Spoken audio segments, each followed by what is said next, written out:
Student okay biology में आपका स्वागत है। इस वीडियो में हम देख रहे हैं कोशिका विभाजन के प्रकार के बारे में। तो कोशिका विभाजन के प्रकार या टाइप्स ऑफ सेल डिवीजन क्या होते हैं। तो इससे पिछले वाले वीडियो में हमने कोशिका विभाजन का जो सेल साइकिल होता है उसका अपने स्टडी की है। तो इस वीडियो में हम पढ़ने जा रहे हैं कोशिका विभाजन के आखिर कौन कौन से प्रकार होते हैं। तो जीवों के अंदर चाहे वो प्रोकैरियोट हो चाहे यूकैरियोट सेल हो, उसमें टोटल अपन 3 टाइप के कोशिका विभाजन पढ़ते हैं। तो अगर अपन विभाजन की बात करें तो वो 3 प्रकार के कोशिका विभाजन होता है विभिन्न तरह के जीवों की कोशिकाओं में, और उसको अपन एक को तो कहेंगे समसूत्री विभाजन, जिसको हम अंग्रेजी में कहते हैं माइटोसिस समसूत्री विभाजन। देखिए माइटोसम, जैसे हिंदी में आप कह सकते हो समसूत्री, सूत्री का मतलब यहाँ पर आप गुणसूत्र, और सम यानी समान, मतलब समान गुणसूत्र रहते हैं। विभाजन भी होता है लेकिन गुणसूत्र समान रहते हैं। अर्थात जब मात्र कोशिका से, मतलब जैसे ये कोशिका है, इस कोशिका से 2 कोशिकाएं पुत्री कोशिकाएं बनती है। जैसे हमारे शरीर में 46 गुणसूत्र होते हैं कोशिका में, तो जब ये कोशिका विभाजित करेगी तो इन कोशिकाओं में भी गुणसूत्र 46 के 46 ही है। तो ऐसा विभाजन कहलाएगा समसूत्री विभाजन, जिसमें पुत्री कोशिकाओं में भी जो सूत्र होंगे अर्थात गुणसूत्र होंगे, उनकी संख्या मात्र कोशिका के बिल्कुल बराबर रहेगी। तो इसको अपन माइटोसिस या समसूत्री विभाजन कहते हैं। तो इसके बारे में अपन देखेंगे कि ये क्या होता है, थोड़ा इसके बारे में पढ़ लेंगे। दूसरा विभाजन होता है अर्धसूत्री विभाजन। अर्धसूत्री विभाजन जिसको हम कहेंगे मियोसिस, अंग्रेजी में बोलते हैं इसको मियोसिस। देखिए अर्धसूत्री हिंदी में इसको याद किया है, मतलब अर्ध यानी आधे, सूत्री यानी गुणसूत्र। तो जो धागे यानी गुणसूत्र होते हैं वो ऐसा विभाजन जिसमें जो गुणसूत्र होते हैं वो आधे हो जाते हैं। जैसे मान लीजिए ये हमारे शरीर की एक जनन कोशिका है 46 गुणसूत्र वाली, जब ये विभाजन करेगी तो इसमें जो पुत्री कोशिकाएं बनेगी, वो पुत्री जो सेल बनेगी उनमें गुणसूत्र है वो 23 हो जाएंगे, तो मतलब आधे गुणसूत्र हो जाएंगे। तो ऐसा विभाजन जिसमें जो पुत्री कोशिकाएं बनेगी और गुणसूत्रों की संख्या ठीक मात्र कोशिका जो मूल कोशिका होगी उसे ठीक आधी हो जाएगी। तो यहाँ पर गुणसूत्रों की मात्रात्मक संख्या में फर्क पड़ेगा क्योंकि गुणसूत्र आधे हो रहे हैं।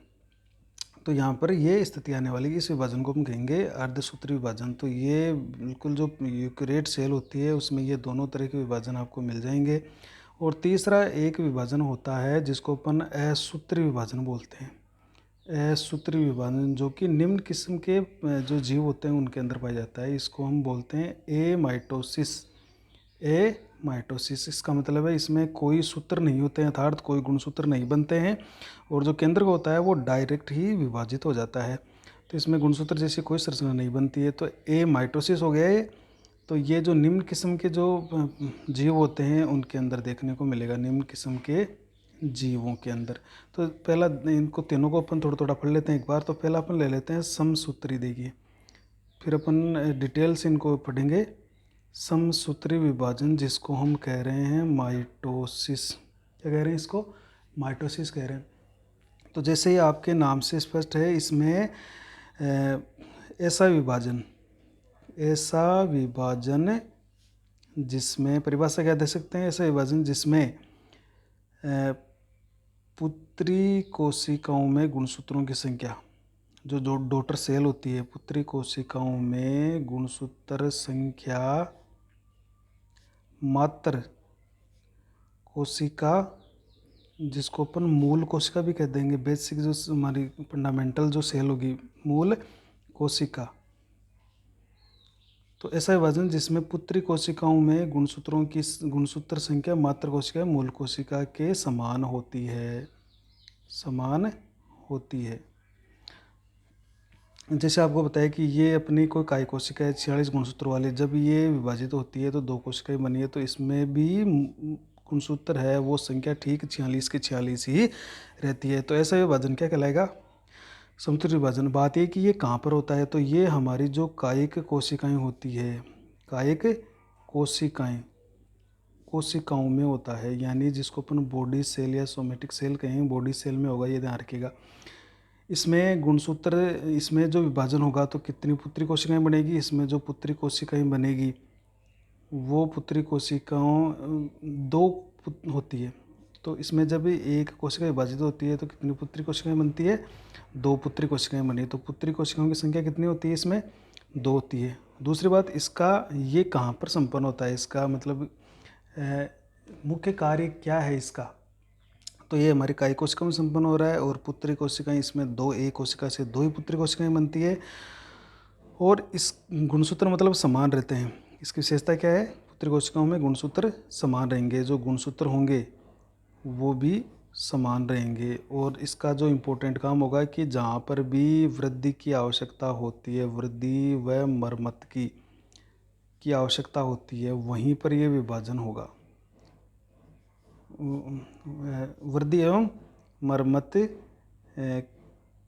की आवश्यकता होने पर ये विभाजन होगा। तो जैसे एक मान लीजिए एक वृक्ष है, एक पेड़ है, उसके हमने टहनियाँ, जब उसके अपन टहनियाँ को काट देते हैं तो नई टहनियाँ जाती है, फल का आकार बढ़ रहा है, पत्ती का आकार बढ़ रहा है।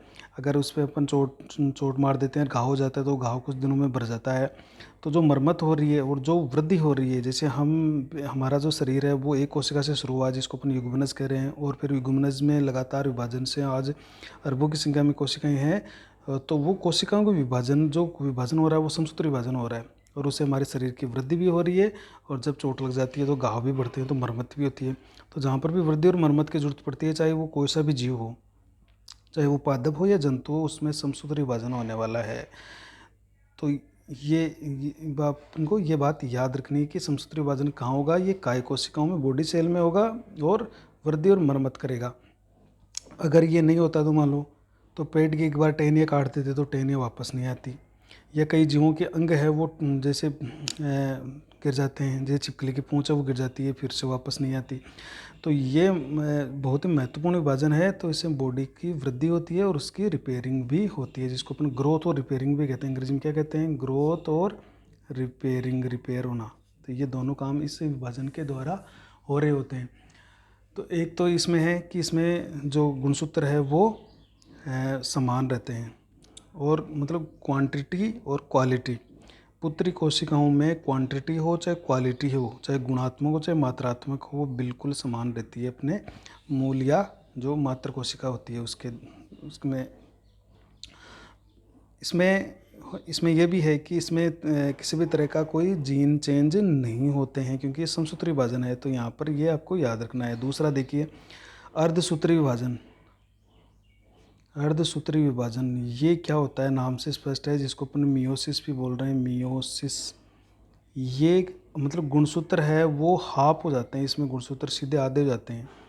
तो जो मात्र कोशिका होती है, जैसे हमारी मात्र कोशिका है, उस मात्र कोशिका से जब पुत्री कोशिकाएं बनेगी तो उन पुत्री कोशिकाओं में, जैसे हमारी मात्र कोशिका में 46 गुणसूत्र है, तो पुत्री कोशिका में पूरे आधे हो जाएंगे गुणसूत्र। तो जब ऐसा विभाजन जिसमें पुत्री कोशिकाओं में गुणसूत्रों की संख्या मात्र कोशिका से आधी हो जाती है, तो ऐसे विभाजन क्या कहलाएगा? अर्धसूत्री या मियोसिस कहलाएगा। तो ये इसकी परिभाषा हो गई कि ऐसा विभाजन जिसमें पुत्री कोशिकाओं में गुणसूत्रों की संख्या मात्र कोशिका या मूल कोशिका से आधी रह जाती है। अब बात यह आती है कि ये कहाँ होता है? तो ये देखो, जो हमारी जनन कोशिकाएं होती है, उन जनन कोशिकाओं में होता है। जनन कोशिकाओं में होता है, ये याद रखिएगा। अब जैसे अपन एक प्लांट्स की बात करें तो प्लांट्स में कहाँ होगा? प्लांट्स के अंदर पुष्प लगते हैं, पुष्प के अंदर पुंकेसर होते हैं और जायांग होते हैं। तो इन पुंकेसरों में यहाँ पर अर्धसूत्री विभाजन होगा और यहाँ पर जायांग में भी अर्धसूत्री विभाजन होगा। तो इससे तो बनेंगे परागकण और इससे बनेंगे आपके जो बीजांड बनेगा वो। तो इस तरह से आपके जो भ्रूणकोश बनेगा, या इसके अंदर आपका जो जायांग के अंदर जो भ्रूण आपका कोश बनेगा, वो उसके अंदर जितने भी अंड कोशिका होगी वो इस तरह से इसमें कोशिका अर्धसूत्री विभाजन के द्वारा ये बनने वाला है। इसी तरह से जैसे मान लो एनिमल होता है, एनिमल तो उसके अंदर एक तो होता है जैसे वृषण, और एक होता है अंडाशय मादा के अंदर। तो वृषण के अंदर बने शुक्राणु और मादा के अंदर बने अंडाणु। तो ये दोनों है वो अर्धसूत्री विभाजन के द्वारा, यहाँ पर भी कौन सा विभाजन होता है, अर्धसूत्री विभाजन होता है। तो इसमें क्या होता है कि गुणसूत्रों की संख्या है वो आधी आधी हो जाती है, और जब इनका मिलन होता है तो वापस ये आधी क्यों जाती है, क्योंकि अर्धसूत्री विभाजन में गुणसूत्र आधे हो गए। तो जब कोई जीव लैंगिक जनन करता है तो पहली बात तो ये है कि ये जनन कोशिकाओं में, और दूसरी बात ये है कि कौन से जीवों में होता है, जो लैंगिक जनन करते हैं, लैंगिक जनन, जहाँ पर लैंगिक जनन होता है।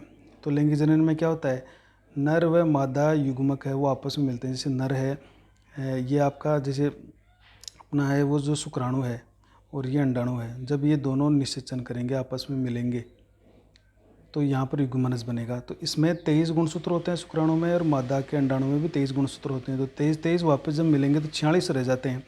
तो पीढ़ी दर पीढ़ी गुणों की जो संख्या है वो समान बनी रहे, इसलिए पहले इनको आधे कर दिए जाते हैं। अब देखिए अगर यहाँ पर आधे नहीं होते हैं तो क्या होता है, अगर यहाँ पर सूत्र विभाजन नहीं होता जनन कोशिकाओं में तो 46 इसमें होते, 46 इसमें होते तो 92 हो जाते। वो तो ऐसा संभव नहीं है। तो गुणसूत्र बहुत ज़्यादा बढ़ जाते हैं तो कई तरह के विकार उत्पन्न होते हैं। तो गुणसूत्रों की संख्या प्रत्येक जीव में समान बनी रहे, इसलिए जब लैंगिक जनन होता है और उसमें जो लैंगिक अंग होते हैं वहाँ पर जब युग्मक बनते हैं तो उनमें पहले ही गुणसूत्रों की संख्या आधी कर दी जाएगी, ताकि आगे चलकर गुणसूत्र है वो बराबर अपने कोशिकाओं में समान संख्या में रहें। तो इसलिए जनन कोशिका में होता है, जहाँ पर लैंगिक जनन होता है वहाँ पर होता है। इसका काम क्या है, इसमें देखो युग्मक निर्माण, इसका काम है युग्मक निर्माण करना, और इस युग्म निर्माण करना, और इसका प्रमुख कार्य होता है जनन की क्रिया, जनन क्रिया संपन्न करवाना है। तो ये हमारे जनन कोशिकाओं में होता है। लैंगिक जनन करने वाले, जहाँ लैंगिक जनन होता है वहाँ उन जीवों में होता है, युग्मक निर्माण होते हैं, और इसमें जनन क्रिया संपन्न होती है। और ये अर्धसूत्री विभाजन से गुणसूत्र आदि इसलिए हो रहे हैं ताकि पीढ़ी दर पीढ़ी सभी जीवों में गुणसूत्रों की संख्या बराबर रहे, 46 के 46 रह सके हमारे अंदर। तो ये अपना अर्धसूत्री विभाजन होता है। तो इसको अपन डिटेल से पढ़ेंगे। अभी एक बात और है, इसमें जो पुत्री कोशिकाएं बनेगी, देखिए जो डॉटर सेल बनेगी इस विभाजन के उपरांत तो उनकी संख्या 4 होगी, ये याद रखिएगा। तो जैसे पहले जैसे ये एक कोशिका, इसमें 46 गुणसूत्र है, तो पहले ये कोशिका 2 भागों में बटेगी, तो इसमें गुणसूत्र है वो 23 हो जाएंगे। तो ये अर्धसूत्री विभाजन फर्स्ट होगा। उसके बाद में दोनों कोशिकाएं फिर से विभाजित होगी, और वो होगा अर्धसूत्री विभाजन सेकंड, जो कि समसूत्री प्रकार का होगा, और इसमें फिर 23 के 23 ही रह जाएंगे। तो इस तरह से लास्ट में जाकर आधे आधे गुणसूत्रों वाली 4 कोशिकाएं, 4 पुत्री कोशिकाएं बनेगी। तो ये भी याद रखना है कि अर्धसूत्री विभाजन में पुत्री कोशिकाओं की संख्या 4 होती है एक कोशिका से, और समसूत्री में कहा कितनी थी, सिर्फ 2। यहाँ पर कितनी बन रही है, 4 बन रही है। तो वो देखेंगे ये 4 आगे क्यों बनती है, क्योंकि यहाँ पर गुणसूत्र आधे हो गए, तो यहाँ पर फिर अर्धसूत्री विभाजन सेकंड में डीएनए को, जो डीएनए रेप्लिकेट हुआ था उसको फिर वापस बराबर बांटने के लिए एक बार विभाजन और होता है। तो ये हमारा अर्धसूत्री विभाजन है। तीसरा विभाजन देखो, जिसको अपन बोल रहे हैं असूत्री, असूत्री विभाजन, असूत्री विभाजन बोल रहे हैं इसको, या इसको अपन बोलते हैं एमाइटोसिस। क्या बोलते हैं, एमाइटोसिस कह रहे हैं इसको। एमाइटोसिस है क्या ये, तो देखिए ये एक बहुत ही सरल प्रकार का सिंपल टाइप का एक विभाजन होता है, सरल या सिंपल टाइप का विभाजन है ये। मतलब इसमें होता क्या है कि इसमें जो गुणसूत्र तो बनते नहीं है, असूत्री का मतलब है इसमें गुणसूत्र नहीं बनेंगे, गुणसूत्र नहीं बनते। तो होता क्या है कि इसमें जो जैसे कोशिका है ये, तो इस कोशिका में केंद्रक है, तो ये केंद्रक डायरेक्ट ही इससे लंबा हो जाएगा डंबल की आकृति का, और फिर डायरेक्ट ही इसी तरह से ये कोशिका भी है वो धीरे धीरे इसका कोशिका द्रव्य का विभाजन भी हो जाएगा। और ये देखिए इस तरह से ये जो इसका केंद्रक है वो लंबा होकर 2 बराबर भागों में बढ़ जाता है, और लास्ट में कोशिकाएं भी 2 बराबर भागों में बढ़ जाती है। तो असूत्री विभाजन बहुत ही सरल प्रकार का है। इसमें केंद्रक सीधे ही विभाजित होकर 2 भागों में बढ़ जाता है। कोई तर्कतंतु नहीं बनते हैं, कोई गुणसूत्र नहीं बन रहे हैं, और केंद्रक है वो सीधा 2 भागों में बट रहा है। फिर कोशिका भी विभाजित होकर 2 भागों में, लगभग 2 बराबर भागों में बट जाती है। तो इसमें ये ज़रूर है कि जब पुत्री कोशिकाएं बनती है तो ये ज़रूरी नहीं है कि इसमें जो केंद्रक और जो कोशिका पदार्थ है उनका वितरण दोनों में बराबर हो, ये इसमें ज़रूरी नहीं है। असमान वितरण होता है, समान वितरण नहीं होता है। तो इसको अपन असमान कोशिका विभाजन भी कहेंगे। क्या कहेंगे इसको? असमान कोशिका विभाजन, या इसका एक नाम और है बाइनरी फिशन। क्या कहेंगे इसको? बाइनरी फिशन या द्विविखंडन, द्विविखंडन भी इसको कहते हैं। तो ये अब ये होता कहाँ है? तो ये देखिए, हमारे जो निम्न किस्म के जो जीव होते हैं, जैसे शैवाल होते हैं, उसके अंदर ये पाया जाएगा। कुछ कवक होते हैं, जैसे प्रोकैरियोट होते हैं, प्रोकैरियोट। प्रोकैरियोट के अंदर कौन आ जाएगा? जीवाणु आ जाएगा, आपका नीलरी शैवाल आएगा, माइकोप्लाज्मा आएगा, माइकोप्लाज्मा बीजी आ जाएगा। तो जो प्रोकैरियोट होते हैं वो, और जो निम्न किस्म के जो शैवाल और कवक होते हैं, और कुछ जो प्रोटोजोआ होते हैं, उनके अंदर भी ये इस तरह का कोशिका विभाजन देखने को मिलता है। तो 3 टाइप के कोशिका विभाजन हो गए, समसूत्री, अर्धसूत्री और असूत्री। तो समसूत्री और असूत्री, अर्धसूत्री तो ये अपने बॉडी के अंदर पाए जाते हैं। असूत्री प्रकार का विभाजन निम्न किस्म के जो जीव होते हैं, चाहे वो पौधे हो या जंतु हो, तो जैसे शैवाल और कवक पौधे होते हैं, प्रोकैरियोट ये प्रोकैरियोट होते हैं, प्रोटोजोआ है वो जंतु होते हैं। तो इसमें दोनों में ये असूत्री विभाजन पाया जाता है। अब देखिए, अब यहाँ पर एक बात और समझनी है अपन को। यहाँ पर एक होता है कि डायरेक्ट और इनडायरेक्ट कोशिका विभाजन क्या होता है। तो देखिए, जिसको अपन बोल रहे हैं प्रत्यक्ष, अप्रत्यक्ष और प्रत्यक्ष देख लेते हैं अपन। अप्रत्यक्ष या एक बार डायरेक्ट एंड इनडायरेक्ट कोशिका विभाजन, डायरेक्ट सेल डिवीजन। तो डायरेक्ट क्या होता है, या जिसको अपन बोलते हैं प्रत्यक्ष कोशिका विभाजन, प्रत्यक्ष कोशिका विभाजन सीधा विभाजित हो गया, या डायरेक्ट सेल डिवीजन इसको बोल रहे हैं अपन। तो ये कहाँ पर होता है? तो देखो, ये जो असूत्री प्रकार का विभाजन होता है, असूत्री विभाजन उसमें होता है। इसमें क्या होता है, डायरेक्ट में जो केंद्रक होता है वो बिना कोई गुणसूत्र बनाए सीधा ही, मतलब केंद्रक सीधा ही विभाजित हो जाता है, सीधा ही विभाजित हो जाता है। इसमें कोई बीच में परावस्थाएं नहीं आती, जैसे प्रोफेज, मेटाफेज, एनाफेज, टेलोफेज, ये इसके अंदर कोई परावस्थाएं नहीं पाई जाती है। और इसमें केंद्रक सीधा ही विभाजित हो जाता है, इसके बीच में किसी भी तरह की कोई परावस्था प्रेजेंट नहीं होती है। तो ये क्या कहलाएगा? प्रत्यक्ष कोशिका विभाजन, यानी जिसको अपन डायरेक्ट सेल डिवीजन कहेंगे, कि डायरेक्ट जो केंद्रक था, जैसे वो डायरेक्ट ही इस तरह से लंबा हुआ और डंबल की आकृति का हुआ, और फिर डायरेक्ट ही कोशिका जैसे विभाजित हुई, उसी के साथ ये भी 2 भागों में बढ़ जाता है। तो ये सीधा कोशिका विभाजन हो गया, डायरेक्ट ही हो गया। जबकि आप इनडायरेक्ट देखो, इनडायरेक्ट सेल डिवीजन, कई बार ये प्रश्न आता है इनडायरेक्ट सेल डिवीजन क्या होता है। तो इनडायरेक्ट, या जिसको अपन बोल रहे हैं अप्रत्यक्ष कोशिका विभाजन, अप्रत्यक्ष कोशिका विभाजन, मतलब इनडायरेक्ट में क्या है, डायरेक्ट नहीं हो रहा है ये। तो जैसे इसका उदाहरण है, देखो, समसूत्री और अर्धसूत्री विभाजन, समसूत्री विभाजन और अर्धसूत्री विभाजन, ये दोनों इसके उदाहरण हैं, अर्धसूत्री विभाजन।